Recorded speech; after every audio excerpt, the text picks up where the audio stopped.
Bismillahirrahmanirrahim. Assalamu alaikum students. My name is Mahnood Tariq and I welcome you all to Pen Gravity. हमारी आज की video आज don newspaper के editorial analysis के बारे में है, जिसके बारे में हम डिस्कस करेंगे। और इसमें हम तीन एडिट जा रहे हैं, जिसमें हमारे पास नंबर 1 एडिटोरियल है senate polls, second is honour kills, third is trader strike. इसके साथ साथ आपको पता है कि डॉन न्यूज़पेपर में 4 ओपिनियंस पब्लिश किए जाते हैं और ये तमाम ओपिनियंस उन स्टूडेंट्स के लिए अवेलेबल हैं जो कि हमारे साथ रजिस्टर्ड हैं। अगर कोई भी स्टूडेंट रजिस्टर करवाना चाहता है तो वो इस गिवन नंबर पे कांटेक्ट करके अपने आप को हमारे साथ रजिस्टर करवा सकता है। और इसका फ़ायदा ये होगा कि रोज़ के जो डॉन न्यूज़पेपर में ओपिनियंस पब्लिश किए जाते हैं, उन ओपिनियंस की वीडियोस एनालिसिस के फॉर्म में आप तमाम स्टूडेंट्स तक पहुंच सकेंगी जो भी। इसके साथ साथ हमारे पास 2024 के तमाम डॉन ओपिनियंस हमारे पास मौजूद हैं, तो जनवरी से लेकर दिसंबर तक उनकी भी वीडियो रिकॉर्डिंग्स आप हासिल कर सकते हैं जो हमारे साथ रजिस्टर्ड स्टूडेंट। और जनवरी से लेकर जून तक की भी तमाम डॉन ओपिनियंस अवेलेबल हैं, सो whoever wants them can contact on this number of focal point। एक और पेन ग्रेविटी का इनिशिएटिव है दैट इज़ अबाउट ऐसे राइटिंग। एंड ऐसे राइटिंग आप सबको पता है एक बहुत असेंशियल कंपोनेंट है of CSS and PMS exams. And specially अब बहुत ज़्यादा इंपॉर्टेंट हो गया क्योंकि आपको पता है कि जितनी भी ग्रेड 17 की बहुत अच्छी जॉब्स हैं उन सब में ऐसे राइटिंग का पेपर भी इंक्लूड करा लिया गया है। और ऐसे राइटिंग एक ऐसी चीज़ है जो कि आपको प्रैक्टिस के बगैर नहीं आएगी, तो जितना आप ऐसे को लिखेंगे उसकी इवेल्युएशन करवाएंगे उतना ही वो अच्छा होगा। सो इसका सेशन भी अवेलेबल है, आप लोग इसको ज्वाइन कर सकते हैं ताकि आप अपने ऐसे में जितनी प्रॉब्लम्स आ रही हैं उनको मिटिगेट कर सकें। पेन ग्रेविटी के प्लेटफॉर्म से देखें तो डिफरेंट हमारी जो अप्रोचेज़ हैं वो हैं, और ये वीडियोस लेक्चर्स जो हैं, इसके साथ साथ करंट अफेयर्स, पाकिस्तान अफेयर्स और इंग्लिश ऐसे की जो इवेल्युएशन सेशंस हैं, इनकी वजह से क्या होगा कि आप में क्रिटिकल अप्रोच जो है वो डेवलप होगी। इसके साथ साथ आर्ग्यूमेंट बिल्डिंग आप सीख सकेंगे। आर्ग्यूमेंट बिल्डिंग बहुत ज़्यादा नेसेसरी है क्योंकि आपको पता है कि C S S P M S में क्वेश्चन इस तरह के आते हैं कि उसमें आपको खुद अपनी आर्ग्यूमेंट डेवलप करनी पड़ती है इन द क्वेश्चन। सो अगर आपको आर्ग्यूमेंट डेवलपिंग का आर्ट नहीं आता होगा तो वो आपके लिए बहुत चैलेंजिंग सिचुएशन बन जाएगी। सो इसको करने के लिए भी आप हमारे सेशन को ज्वाइन। अब हम आते हैं जी हमारे आज के एडिटोरियल पे। So the first editorial is about senate polls. Senate polls में आपको पता है अभी रिसेंटली सेनेट के में इलेक्शंस हुए, और ये इलेक्शंस कब हुए हैं? दे held after a delay of almost 17 months. अब ये डिले क्यों आ रहा था? क्योंकि आप सबको पता है कि सुप्रीम कोर्ट में एक केस चल रहा था रिजर्व सीट्स के हवाले से, जो कि कॉन्स्टिट्यूशनल बेंचेस में फिर इवेंचुअली वो केस गया है। और उस केस के अंदर क्या डिसाइड हुआ, कॉन्स्टिट्यूशनल बेंच ने क्या डिसाइड किया कि उन्होंने पीटीआई लेड कोalition को ये सीट्स नहीं दी बल्कि रूलिंग पार्टी को, यानी कि गवर्नमेंट को ये सीट्स जो हैं अलॉट कर दी हैं। तो इसका जब डिसीजन आता है, इसकी वजह से सेनेट के इलेक्शन जो थे वो डिले हो रहे थे। अब क्या हुआ कि जब ओथ टेकिंग हुई रिजर्व सीट्स पे, तो इसकी वजह से केपी की असेंबली को एक वजह मिल गई कि वो प्रोसीड करे विद वोटिंग, यानी अपनी वोटिंग स्टार्ट कर सकती थी। 11 सेनेट सिल्स सीट्स जो हैं उनको फिल किया गया है under a seat sharing formula. और ये सीट शेयरिंग फार्मूला किस दो पार्टीज के दरमियान डिवाइडेड था? One is number 1 PTI and second was opposition party. So basically हमने क्या पढ़ा कि सेनेट में इलेक्शन जो है वो election after a delay of 17 months हुए। वो डिले क्यों आया? क्योंकि सुप्रीम कोर्ट का रिजर्व सीट्स पे डिसीजन नहीं आ रहा था। और जब वो डिसीजन दिया कॉन्स्टिट्यूशनल बेंच ने, अब ये भी बहुत इंपॉर्टेंट डिस्कशन है कि जो कॉन्स्टिट्यूशनल बेंच बना है उसने रिजर्व सीट्स का जो डिसीजन है वो 26th अमेंडमेंट के बाद, कॉन्स्टिट्यूशनल बेंच के जो फ्रेमवर्क या एस्टेब्लिशमेंट है उसके बाद ये डिसीजन आया। तो आपको पता है कि ये जो डिसीजन है ये पहले से ही कंट्रोवर्शियल है, तो उसका भी 17 मंथ्स बाद उसका रिजल्ट आया, उस पे रिजर्व सीट्स पे इलेक्शन जो है और केपी की असेंबली जो है अब उसके ऊपर उन्होंने वोटिंग की है। कितनी सीट्स पे वोटिंग होनी थी? 11 सीट्स पे वोटिंग होनी थी, और ये सीट शेयरिंग फार्मूला की बेसिस के ऊपर ये वोटिंग हुई है। और ये पीटीआई और अपोजिशन में सीट्स जो है उन्होंने एक फार्मूला डिवाइस किया था जिसमें उन्होंने सीट्स को डिवाइड किया था। अब इसका नतीजा क्या हुआ है जी? पीटीआई ने 6 सीट्स जीती हैं और ऑपोजिशन जो है केपीके में उन्होंने 5 सीट्स जीत ली हैं सिलेक्शन के नतीजे। अब अगर हम कॉम्पोजिशन देखें तो जो पीटीआई रूलिंग पार्टी है केपीके में, एज वी ऑल नो, उसकी 4 जनरल सीट्स, 1 वुमेन सीट और 1 टेक्नोक्रेट सीट उन्होंने जीती है। और उनके जो विनर्स हैं उसमें मुराद सईद, फैसल जावेद, मिर्ज़ा अफरीदी और नूरुल हक कादरी शामिल हैं। इसके साथ जो रिजर्व सीट्स आती हैं दो, उसमें एक आजम स्वाति टेक्नोक्रेट की सीट पे आए हैं और रुबीना नाज वुमेन सीट के ऊपर आई हैं। ऑपोजिशन अलायंस में 5 सीट्स थी जिसमें से पीपीपी की 2 हैं, जेयूआईएफ की 1 है, और एक बाकी सीट एक और ऑपोजिशन पार्टी में डिवाइड हुई है। अब इसमें ऑपोजिशन के जो विनर हैं उसमें जनरल सीट्स में हम देखें तो तलहा महमूद साहब पीपीपी से जीते हैं, नियाज अहमद पीएमएलएन से और अताउल्ला हक जेयूआईएफ से। रिजर्व सीट पे उनकी रुबीना खालिद आई है पीपीपी से टेक्नोक्रेट की सीट पे, और दिलावर खान साहब ये विमेन सीट पे आई हैं, और टेक्नोक्रेट की सीट पे दिलावर खान साहब JUI. Allegations of vote swapping in KPK. अब क्या हुआ कि जब ये सारी इलेक्शन वोटिंग वगैरह होगी तो इसमें एक हमारे पास एलिगेशंस आई, यानी कि इल्ज़ामात लगे कि वोट स्वैपिंग की गई है।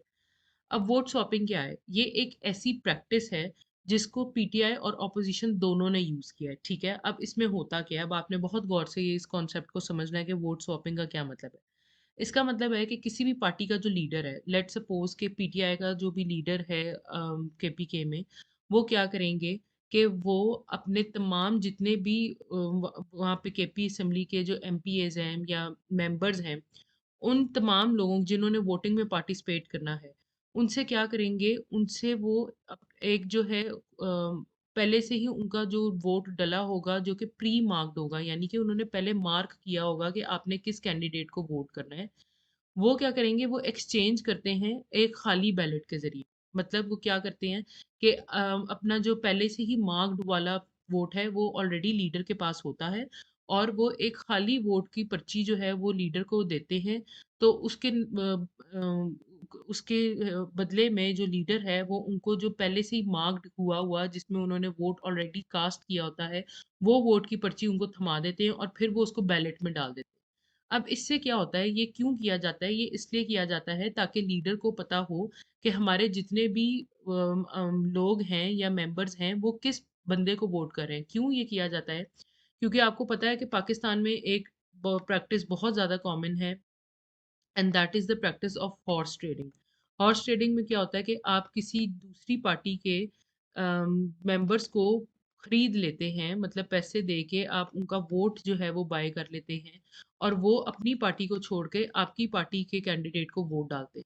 तो इस हॉर्स ट्रेडिंग की प्रैक्टिस को ख़त्म करने के लिए, इसको रोकने के लिए ये वोट स्वैपिंग की जाती है, यानी वोट को आप एक्सचेंज करते हैं। किस तरह से एक्सचेंज करते हैं कि एक ऑलरेडी जो कास्टेड वोट होता है वो लीडर आपको दे देता है, और जो मेंबर है वो अपना खाली वोट लीडर को पकड़ा देता है। तो इससे क्या पता चलता है कि अब जो मेंबर के हाथ में वोट है वो वही वोट होगा जो कि जिस पे ऑलरेडी लीडर ने एक वोट का निशान जो है वो कास्ट किया होगा, यानी अब कोई भी चेंजिंग नहीं की जा सकती। ना तो ये किया जा सकता है कि आप अपना वोट ज़ाया करें, क्योंकि अक्सर लीडर्स ये भी करते हैं मेंबर्स के, वो 2 जगहों के ऊपर अपना मार्क लगा देते हैं और फिर इस तरह से वोट वेस्ट कर दिया जाता है। या वो अक्सर ऐसे होता है कि पार्टी में आप अपनी पार्टी को छोड़ के किसी और पार्टी को वोट डाल देते हैं, जो कि हॉर्स ट्रेडिंग के ज़ुमरे में आती है। तो इसको रोकने के लिए अब कहा गया है कि वोट स्वैपिंग की गई है। अब ये वोट स्वैपिंग भी जो है वायलेशन ऑफ इलेक्शन रूल्स और ट्रांसपेरेंसी है। और ये कोई पहली दफ़ा नहीं है कि पाकिस्तान में ऐसा हुआ है, लेकिन even then it is a violation of election rules. अब पास्ट में ऐसा कब हुआ था? पास्ट में हमें पता है कि जी पीटीआई की जब हुकूमत थी, उसमें परवेज़ खटक साहब जब सीएम थे, तो उन्होंने भी ये वोट मार्किंग टैक्टिक्स अपनाए थे कि वोट ऑलरेडी मार्क करके मेंबर्स को दिया और मेंबर्स ने वही वोट जो है बैलेट में डाल दिया। एएनपी में अवामी नेशनल पार्टी ने भी ये वाले इस तरह के मेथड्स जो हैं पहले पास्ट में अडॉप्ट किए हुए हैं, और आज जो मंडे का इस वीक का हमें कार्रवाई नज़र आती है, तो उसमें भी हमें नज़र आता है कि यही चीज़ दोबारा से देखने में आई है। Punjab senate by election result. अब ये तो केपीके की वोटिंग हो रही थी ऑन द सेनेट सीट्स, इसके साथ साथ पंजाब की सेनेट के हवाले से भी एक इलेक्शन बाय इलेक्शन होना था। अब बाय इलेक्शन क्या होता है? बाय इलेक्शन कोई भी ऐसा इलेक्शन होता है जो कि कैजुअल वैकेंसी की वजह से किसी भी सीट के ऊपर हो रहा हो। कैजुअल वैकेंसी क्या होती है कि कोई भी सीट अगर खाली की हो जाए, फॉर इंस्टेंस के किसी सेनेटर की डेथ हो जाए, या कोई इस तरह का अनफॉर्सीन सर्कमस्टांस हो जाए जिसकी वजह से आपकी सीट खाली हो जाए, तो उसमें बाय इलेक्शन होता है। तो ये इलेक्शन किस लिए किया गया था? ये जो साजिद मीर साहब हैं, सेनेटर थे, वो फौत हो गए, तो उनकी रिप्लेसमेंट में ये इलेक्शन कंडक्ट कराया गया। इसका रिजल्ट क्या हुआ कि इसमें हमें देखने को मिला कि पीएमएलएन के कैंडिडेट हाफिज अब्दुल करीम साहब जीत गए, और मेहर अब्दुल सत्तार अपोजिशन के कैंडिडेट थे, तो वो जो है इसमें हार गए। वोट्स कितने कास्ट हुए हैं? 344 वोट्स काउंट हुए हैं out of a total vote of 368, और 3 वोट्स इसमें रिजेक्टेड हैं। पीएमएलएन ने इस पे क्या कहा है कि Rana Mohammad Arshad praised unity in coalition, यानी कि उन्होंने जो कोएलिशन, उनकी जो मखलूत हुकूमत है जो कि डिफरेंट पार्टीज़ की कॉम्बिनेशन से बनी हुई है, उसको उन्होंने उसकी यूनिटी को प्रेज़ किया कि आपने हमें सपोर्ट किया है। Noted that 16 MPS were abroad affecting turnout but still a strong majority. अब आपको पता है ये 368 वोट्स हैं, लेकिन इसमें से कास्ट कितने हुए? 345 हुए हैं। तो इसमें फिर भी वो कह रहे हैं कि हमारे कुछ एमपीएस थे वो बाहर थे, इसकी वजह से हमें ऐसा खदशा था कि शायद हमारा टर्नआउट इम्पैक्ट हो, लेकिन हम फिर भी एक मेजॉरिटी से जीते हैं। और ये क्यों पॉसिबल हुआ है? क्योंकि कोएलिशन गवर्नमेंट, कोएलिशन की तमाम पार्टीज ने जो पीएमएलएन है उनको सपोर्ट। अब ये तो सारा हमने डिस्कस कर लिया कि एडिटोरियल में था क्या, लेकिन अब हमने ये देखना है कि ये एडिटोरियल हमारे से क्यों रेलेवेंट है और हम इसकी डिस्कशन को किस तरह से अपने कोर्स का पार्ट बना सकते हैं या इसमें से हम एनालिसिस क्या ड्रॉ कर सकते हैं। तो ये तमाम जो है एनालिसिस जो है ये एक्स्ट्रा है, ये आपकी और बेहतर अंडरस्टैंडिंग के लिए आपको ज़रूरी होगा। इससे सबसे पहले क्या हुआ जी, सेनेट कंप्लीटनेस हुई है।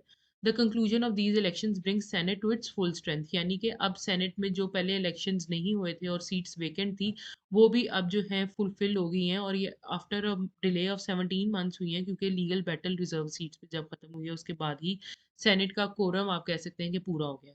पॉलिटिकल कंसेंसस केपीके में, देखें केपीके में क्या हुआ कि हमें एक पॉलिटिकल कंसेंसस देखने को मिला, किस तरह से कि वहाँ पे सीट शेयरिंग फार्मूला किया पीटीआई ने और ऑपोजिशन ने। इसका क्या मतलब है कि there is still room for political consensus in politics of Pakistan. अब पीटीआई में बहुत सी आजकल आपको पता है प्रॉब्लम्स भी आई हुई हैं, इंटरनल डिस्प्यूट्स भी हैं, फिर पीटीआई की बाकी तमाम पार्टीज के साथ भी डिस्प्यूट रहते हैं, लेकिन इसके बावजूद उन्होंने एक सीट शेयरिंग फार्मूला करके अब ये शो कराया है कि पॉलिटिकल कंसेंसस की अभी भी जगह है पाकिस्तानी पॉलिटिक्स में। इलेक्टोरल इंटेग्रिटी कंसर्न्स, इसके बाद क्या हुआ है कि जो इलेक्टोरल इंटेग्रिटी है उस पे एक हद तक क्वेश्चन मार्क हमें देखने में मिल रहा है। वो किस तरह से? क्योंकि वोट स्वैपिंग की गई है, इसकी वजह से कंसर्न्स रेज हुए हैं about the transparency and fairness of senate election process. मतलब कि अगर आपने पहले ही प्री डिटर्मिन किया हुआ है और आप मेंबर्स को चॉइस ही नहीं दे रहे कि वो अपनी मर्जी से वोट डाल सकें, तो ये इंटेग्रिटी तो के पूरे इलेक्शन प्रोसेस की इंटेग्रिटी के ऊपर तो पूरा क्वेश्चन मार्क रेज कर देता है, आपकी फेयरनेस और ट्रांसपेरेंसी इन क्वेश्चन आ जाती है। तो इसकी वजह से जो इलेक्टोरल इंटेग्रिटी है उसके हवाले से कंसर्न्स रेज हो रहे हैं। Party discipline versus open balloting.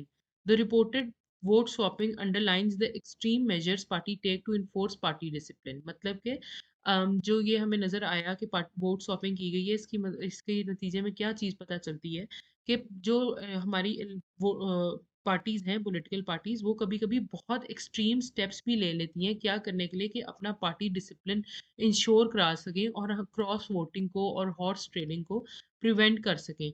लेकिन इस तमाम से जो प्रिंसिपल ऑफ सीक्रेट बैलेट है, अब आपको पता है कि बैलेट जो है उसमें आपने वोट कास्ट करना होता है और आपने लाइक वो वोट पब्लिक किए बगैर कि आपने किसको कास्ट किया, खामोशी से बैलेट के अंदर डाल देना होता है। इस प्रोसेस को कहते हैं सीक्रेट बैलेटिंग।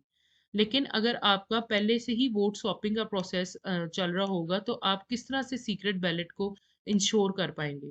तो ये भी एक और क्वेश्चन मार्क है upon the process of the election, and it shows and raises concern कि क्या ये प्रोसेस सही तरह से फॉलो हो भी रहा है या नहीं हो रहा।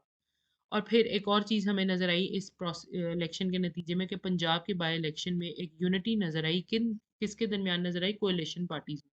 ये जो तमाम पार्टीज ने मिल के हुकूमत फॉर्म की हुई है पंजाब में, उन्होंने क्या शो किया है? उन्होंने यूनिटी स्ट्रेंथ शो की है कि वो तमाम पार्टीज आज भी एक स्टांस के ऊपर इकट्ठी हैं। और वो जो भी इसी एक पार्टी का स्टांस है वो ही बाकी का स्टांस है, यानी कि उन्होंने दिखाया कि हम सब तमाम इस गवर्नमेंट को चलाने में इकट्ठे शामिल हैं। सो ये तो हमारा था आज का first editorial. Now let's discuss a very important issue जो कि आप सबकी मेरे ख्याल है नज़रों से लाजमी गुजरा होगा और शायद ही कोई ऐसा पाकिस्तानी हो जिसने ये ग्रूसम जो रीसेंट एक्ट है वो ना देखा हो और इसकी क्लिपिंग्स वगैरह से आप लोगों के दिल जो हैं वो ख़राब ना हुए। सो इसमें क्या हुआ है जी, ऑनर किल्स इस एडिटोरियल का नाम है। हमने देखा कि एक कपल था, उस कपल ने अपनी जो है पसंद की शादी की और उसके नतीजे में एक जिरगा बैठा और जिरगे ने उनको डिसाइड किया कि दे शुड बी किल्ड। और उसको जो फीमेल की जो वीडियो है वो ज़्यादा वायरल है, लेकिन इसमें मेल की भी वीडियो अवेलेबल है। तो क्या किया जाता है, उनको एक जगह पे लेकर जाया जाता है और in the presence of almost group of main, जिसमें कोई 20 से 25 या 30 लोग हैं, उनके सामने वो औरत खुद चल के जाती है और वो अपनी जगह पे खड़ी होती है और फिर उनको फायर किया जाता है। सो ये तमाम एक्ट किस नतीजे में हो रहा है? ये ऑनर किलिंग में हो रहा है, यानी कि अपना ऑनर, अपनी रिस्पेक्ट प्रोटेक्ट करने के लिए ये किया जा रहा है। अब हम पहले अंडरस्टैंड करते हैं ऑनर किलिंग होती क्या है। ऑनर किलिंग से क्या मुराद है? मर्डर फॉर ऑनर, यानी कि ऐसा मर्डर जिसमें आप ज़्यादातर, इसमें किसका मर्डर किया जाता है? वुमेन का। कौन करता है? फैमिली या कम्युनिटी किया जाता है। और क्यों करता है? वो कहते हैं कि इस औरत के किसी भी एक्ट की वजह से हमारी जो है गैरत वो इम्पैक्ट हुई है, या इस ये हमें शेम इसने ब्रॉट किया है टू आवर फैमिली, या उसने हमारे ट्रेडिशनल नॉर्म्स या कल्चर जो है उसको वायलेट किया है।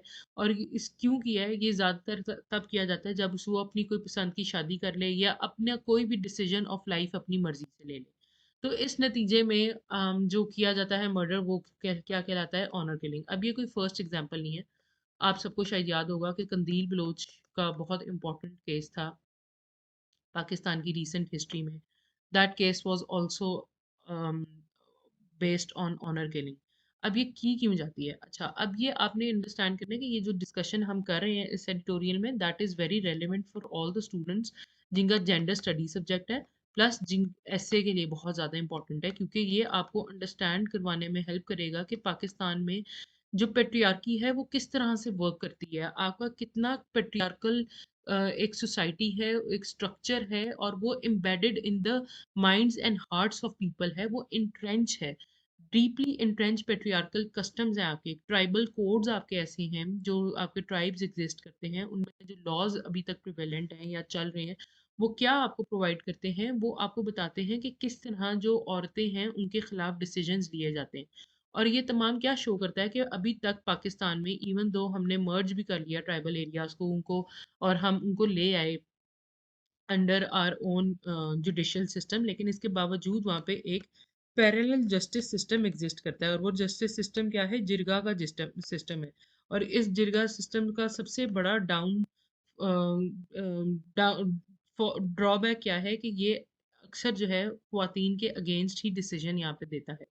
अब इसमें क्या होता है कि फैमिली प्राइड को इम्पोर्टेंस दी जाती है, फैमिली की इज्जत को इम्पोर्टेंस दी जाती है ओवर ह्यूमन लाइफ। विक्टिम्स इस तमाम ऑनर किलिंग के ज़्यादातर कौन होते हैं? वुमेन होती हैं, जो कि या तो आपके नॉर्म्स को, जो कि प्रिवेलेंट कस्टम्स या ट्रेडिशंस हैं या वैल्यूज़ हैं, उनको उनसे निगेट करती हैं या उनको डिफाई करती हैं, या ऐसी हैं जो कि लव मैरिजेस करती हैं या अपनी मर्जी की शादी करती हैं, या आपको पता है कि जिरगा एक्साइड कर देता है, या आपकी फैमिली इन एरियाज में डिसाइड कर देती है कि एक छोटी सी बच्ची का एक बहुत बड़े एज गैप के बंदे के साथ शादी कर दे, तो अगर वो उससे मना कर दे और अपनी पसंद की शादी कर ले, तो इस तरह की तमाम औरतों को ऑनर किलिंग के ज़ुमरे में लाके उनको मर्डर किया जाता है। अब इसमें क्या है जी, कि ये पाकिस्तान में कोई फर्स्ट इंस्टेंस नहीं है, लेकिन ये बलूचिस्तान के एरिया में जाफराबाद में ये इंसिडेंट पेश आया, जहाँ पे हमने देखा कि एक यंग कपल को मारा गया, और इसके नतीजे में अभी तक जो है डजन सस्पेक्ट्स जो हैं उनको अरेस्ट कर लिया गया है, और एक ट्राइबल एल्डर को भी अरेस्ट कर लिया गया है जो कि इन्वॉल्व हो सकते हैं इस तमाम इस तमाम एक्ट के डिसीजन में। ठीक है, अब केस जो है वो ट्रांसफ़र कर दिया गया है टू सीरियस इन्वेस्टिगेशन विंग। और जो बॉडीज़ हैं, मतलब जो क्योंकि ये कहा जा रहा है कि ये इंसिडेंट तकरीबन 1 महीने पहले का इंसिडेंट है, तो अब उनको क्या किया गया है कि इनकी कब्र की कुशाई की जाए और फिर इनके पोस्टमार्टम्स किए जाएँ, ठीक है? अब ये कोई फर्स्ट इंसिडेंट नहीं है। हम देखें तो पाकिस्तान एज़ अ होल में ये तमाम इंसिडेंट्स पेश आ रहे हैं, इसीलिए पाकिस्तान जो है वो जो ग्लोबल जेंडर गैप इंडेक्स है उसमें हम देखते हैं कि पाकिस्तान जो है सेकंड लास्ट नंबर पे है। If I am not wrong, it is on 155 number और 156 कंट्रीज में से। तो मतलब हम देखते हैं कि it is one of the worst place in terms of women empowerment.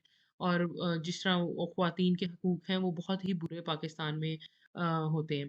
तो इसमें हम देखते हैं कि अटक पंजाब में भी एक इंसिडेंट हुआ जहाँ पे एक यंग जो लड़की थी जो कि अभी-अभी ही माँ बनी थी, उसको क्या किया गया कि उसके हस्बैंड ने उनको मारा है, और उनके फादर इन लॉ ने भी उनको मारा है, और क्या किन किन इश्यूज़ के ऊपर मारा है कि उनको कहा है जी इसके कैरेक्टर का इशू है। ठीक है, इसी तरह ये तो हमने 2 प्रोविंसेस पढ़ लिए, तो अब हम पूरे पाकिस्तान के बारे में ही बेसिक पढ़ रहे हैं। तो ये किसी प्रोविंस तक महदूद नहीं है, ये पूरे पाकिस्तान का एक इशू है। और केपीके में भी हमने देखा कि शक की बुनियाद के ऊपर जो है कपल को मर्डर कर दिया गया। सो ये केसेस क्या शो करते हैं कि ये एक मिसोजिनिस्ट माइंडसेट शो करते हैं, और बताते हैं कि किस तरह आपकी एक ट्राइबल कम्युनिटी में ट्राइबल कोड्स चल रहे हैं जिसके ऊपर जस्टिस और ह्यूमैनिटी को देखा ही नहीं जाता, और बल्कि community codes, community norms, community value को प्रेसिडेंस दी जाती है over human life. Legal landscape, progress and loop hole. जब हम डिस्कस करते हैं कि ये तमाम सिचुएशन तो है, लेकिन लॉ क्या एग्जिस्ट करता है जिसके थ्रू आप इन लोगों को प्रोटेक्ट कर सकते हैं। तो 2016 में पाकिस्तान के लॉ में पीपीसी क्या है जी? पाकिस्तान पीनल कोड है। और ये तमाम इसके अंदर पनिशमेंट्स वगैरह प्रोवाइड की जाती हैं जो कि आपके डिफरेंट क्राइम्स के ऊपर अप्लाई हो सकती हैं। तो इसका सेक्शन 311 है, वो कि उसने कॉन्सेप्ट इंट्रोड्यूस किया था फसाद फिल अर्ज, ठीक है। और इसका क्या मतलब था कि स्टेट जो है इंटरवीन कर सकती है ऑनर किलिंग के मैटर्स पे। यानी अक्सर क्या होता था पहले कि जो भी ऑनर किलिंग का केस होता था उसमें एक, क्योंकि ऑनर किलिंग मोस्टली कौन करता है? आपका हस्बैंड करता है या आपका भाई करता है, ठीक है। तो अगर लेट्स सपोज आपका भाई या आपका फादर करता है, तो उसमें जो लड़की के बाकी लीगल एयर्स हैं वो कौन बनते हैं? वो उसी की अपनी फैमिली बनती है, यानी माँ बनेगी या बाकी बहन भाई बनेंगे, ठीक है। तो क्योंकि वो उसका भाई ने या बाप ने ही कत्ल किया होता है उस बच्ची को, तो उसकी जो बाकी फैमिली है वो उस परपेट्रेटर को माफ कर देती थी, ठीक है। लेकिन फिर क्या हुआ कि पाकिस्तान के जो लीगल लैंडस्केप है उसमें एक रिफॉर्म लेकर आई गई। और ये रिफॉर्म क्या थी कि उन्होंने कहा कि ऑनर किलिंग का एक्ट जो है वो फसाद फिल अर्ज के तौर पे डील किया जाएगा, यानी it will be treated as a crime against society.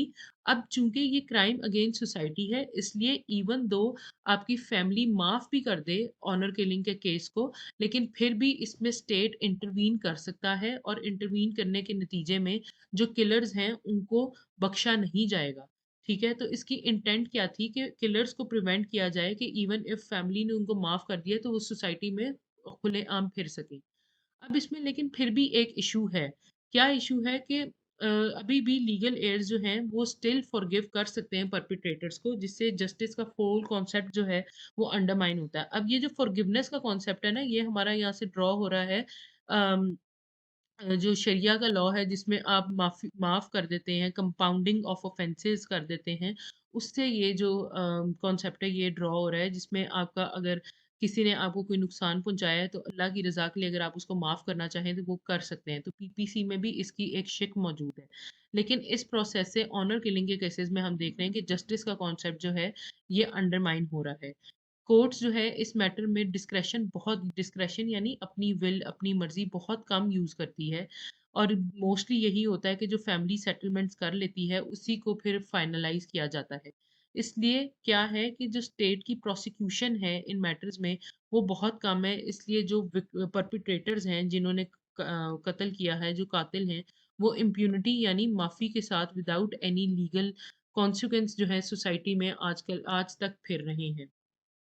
Culture of impunity and toxic honour, ये अगेन वही बात है कि ऑनर को यूज किया जाता है as a justification for murder. Women क्यों किया जाता है? क्योंकि वुमेन को एज अ पर्सन नहीं ट्रीट किया जाता, उनको as a symbol of family reputation treat किया जाता है कि ये हमारी इज्जत है। और बस उनको इज्जत या एक कमोडिटी की तरह ही यूज किया जाता है, उनको ये नहीं समझा जाता कि ये भी एक इंसान है। पैरेलल जस्टिस सिस्टम हमारे पास एग्जिस्ट करता है जिसमें ट्राइबल जिरगास वगैरह हैं।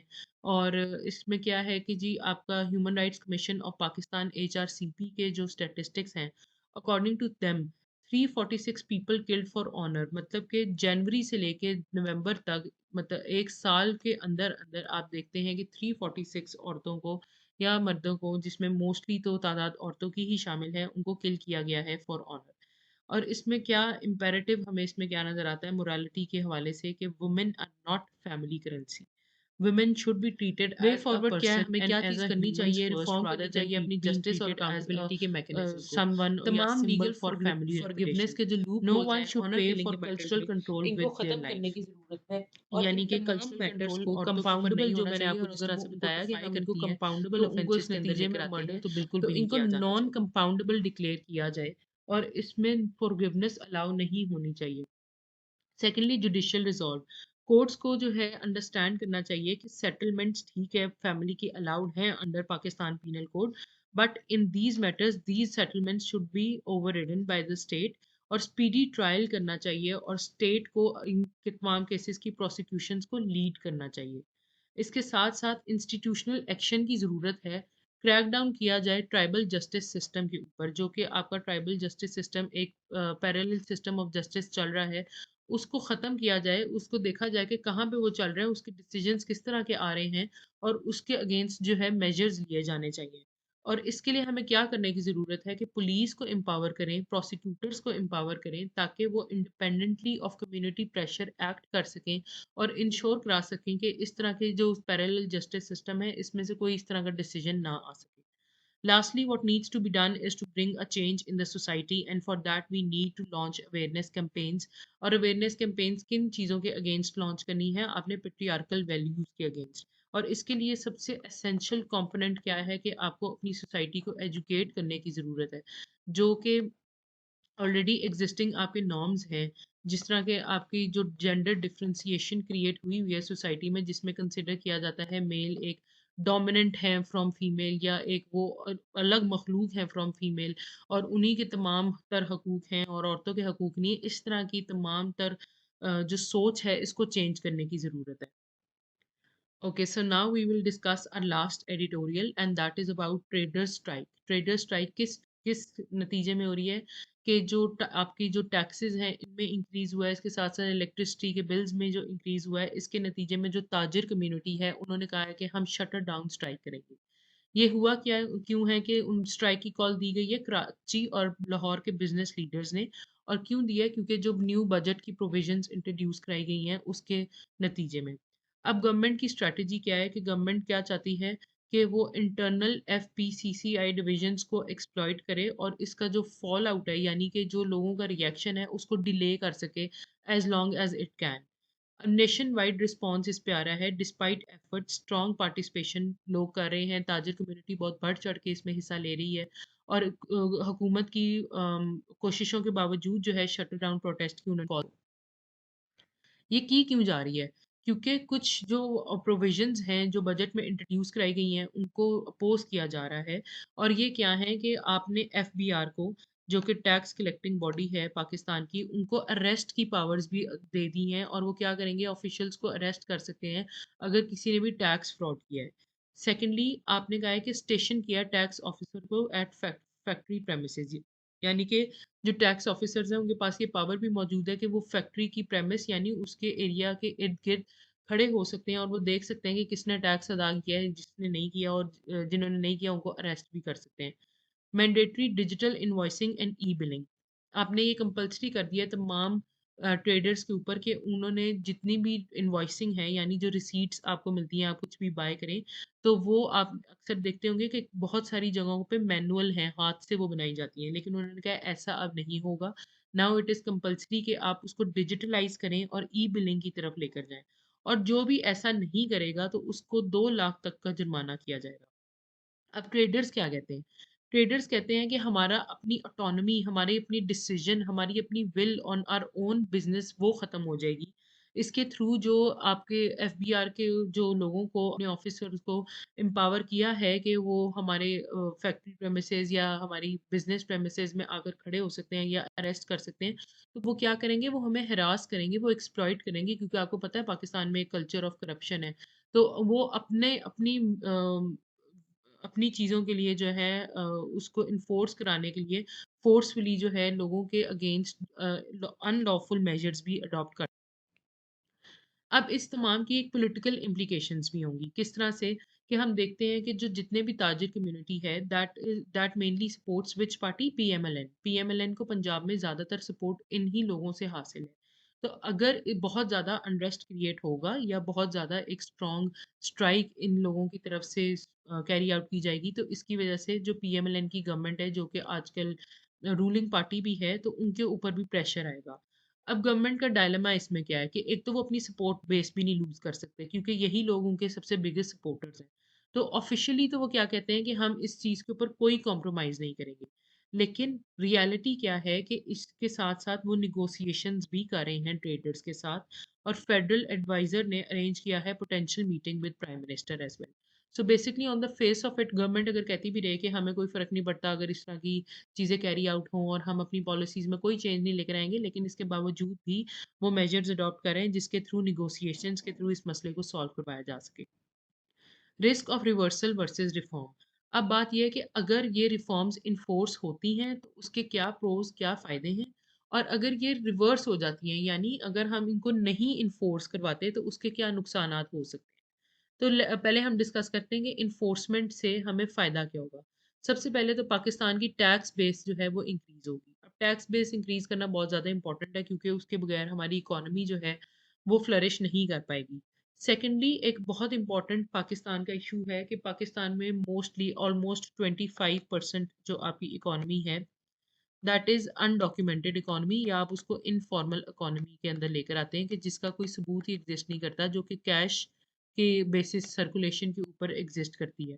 तो जब आप ई बिलिंग या ई डॉक्यूमेंटेशन का सिस्टम लेकर आएंगे तो आपकी डॉक्यूमेंटेशन ऑफ इकोनॉमी इंक्रीज होगी। और इससे क्या होगा कि अब आपको पता है कि पाकिस्तान में कुछ ही परसेंट आबादी है जो कि टैक्स पे करती है, और हर साल क्या होता है, उसी टैक्स पे करने वाली आबादी पर टैक्स और इंक्रीज कर दिया जाता है। और जो लोग, बहुत ज़्यादा लोग टैक्स इवेड करते हैं, उनके ऊपर टैक्स नहीं लागू किया जाता, जिसमें ये ज़्यादातर बिग बिजनेसमैन आते हैं। तो जब आप इस तरह के मेजर्स करेंगे तो already those people who are already paying the taxes, उनके ऊपर बर्डन कम होगा। और आपका टैक्स बेस जब ब्रॉडन होगी तो जो वो लोग जो कि टैक्स नेट में नहीं आते हैं, उनको भी लेकर आया जा सकेगा। ये तो तमाम थे जी प्रोज अगर हम इस रिफॉर्म को इम्प्लीमेंट करें। लेकिन अगर हम इसको इम्प्लीमेंट नहीं करते और गवर्नमेंट्स कम कर जाती है to the pressure of the traders और इस तमाम रिफॉर्म्स को वापस ले लेती है, तो इससे क्या होगा कि आपका जो इकोनॉमिक रिफॉर्म की जो क्रेडिबिलिटी है वो वीकन होगी। यानी कि हम बहुत सालों से सुन रहे हैं कि गवर्नमेंट कह रही है हम टैक्स बेस को ब्रॉडन करेंगे, हम इकोनॉमिक रिफॉर्म लेकर आएंगे, लेकिन अगर इसको वो वापस कर देती है तो इससे आपकी क्रेडिबिलिटी ऑफ इकोनॉमिक रिफॉर्म जो है उसको एक डेंट पड़ेगा। Signals political expediency over policy. अगर आप इसको वापस करते हैं तो आप, ये एक पॉलिटिकल मेजर होगा, ये पॉलिसी मेजर नहीं होगा। मतलब आप ये नहीं देखेंगे कि लॉन्ग टर्म में इसके पाकिस्तान को क्या फ़वाद हासिल होने वाले हैं, बल्कि एक आप शॉर्ट टर्म पॉलिटिकल गेन के लिए ये स्टेप लेंगे। और इससे क्या होगा, लीड कैप्चर और टैक्स एग्जेम्पशन जो हैं वो उसी की उसी तरह चलती रहेंगी, यानी वो कल्चर आपका प्रिजर्व रहेगा। वो लोग जो कि टैक्स नहीं अदा करते वो फिर से उनको छूट मिल जाएगी। और तमाम तर फॉल आउट किन लोगों पे आएगा, जो कि ऑलरेडी टैक्स बेस में आते।